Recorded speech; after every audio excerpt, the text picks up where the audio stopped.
Колхоздан келаткан oyundардын бири чүкө oyundары.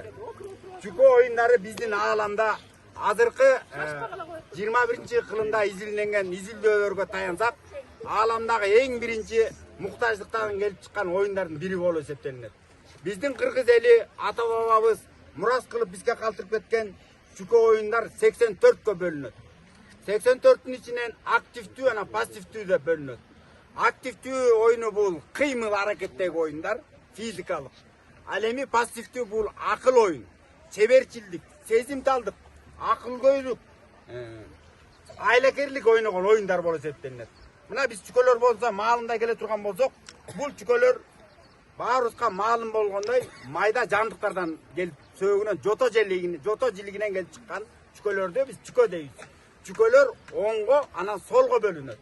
Ал эми чоңураак чүкөлөр болсо тоо кийик же жапай кийик деп коебуз, аларды теке сака, кулжа сака деп эңкээ болуп бөлүнөт. Ал эми буйвол, топоз, уйдундон чыккан сөөк чүкөлөрүн биз томпой же тоңкей деп айтылат. Ал эми айта келсек, мына балдарым, бул ар бир нерсенин өзүнүн тарыхы, ар бир оюндун өзүнүн маданияты, үрп адаты, жүрүм туруму болмоюнча biz ийгиликке жетпейбиз. Ийгиликке жетүүнүн ата бабадан бери кыргыз эли жашап, улуттар аралык ынтымактык достукта байкемделип, бири-бирибизди сыйлап, улууну урматтап, кичүүнү узаттап келүүнүн негизи адеп акылыбыз, жүрүм турумубуз, ар бир оюн бизди тарбиялык мааниде баарыбызды чоңойтуп келген. Мына биз айта келсек, табигый чүкө деп мына могу чүкөнү айтылат.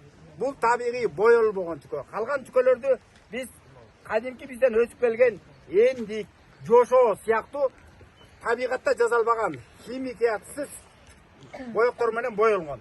Мына айта келсек, мына балдарым билип алгыла, эң негизгиси муну бөк деп коет. Кыргызда мына апаларыбыз, аталарыбыз билишет. Ти бөк түшүп жаткан музоону бери айдап койчу дейт. Бөк түшүп бала да жатат, жаныбар да жатат. Ошондо муну бөк деп айтылат. Ал эми чалкасынан жатканды бул чалкасынан түшүптүр. Жүүнү бош, шайы жок экен. Анын жанын сактап калалы деп чуркашкан. Бул чик деп айтылат. Ал эми мындайынан турганды жакшылап тартып койсоңуздар, муну таа дейт. Кыргызда сөзүндө колдонуп келет. Алчы таасын тастыктаган жигит экен. Алчы таасы билинбейт, таамай аткан экен. Таа түшүптүр деп кыргызда колдонулуп келген терминдерди бул чүкөнүн форматтарына кошулган. Ал эми бул жагынан түшкөн коңгондо айкур же алчы деп аталат. Мына мени карабай, бул жакта караңыздар. Ал эми мурду өйдө карап мындай тоңкосунан турганды оңко дейт, тетирисинен турганды тоңко дейт.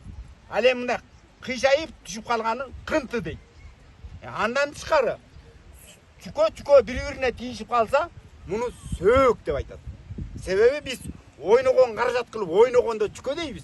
Ал эми ойнолбой жаткан нерсени этинен ажыранган буюмду, затты сөөк деп айтылат. Ал эми бул оюндун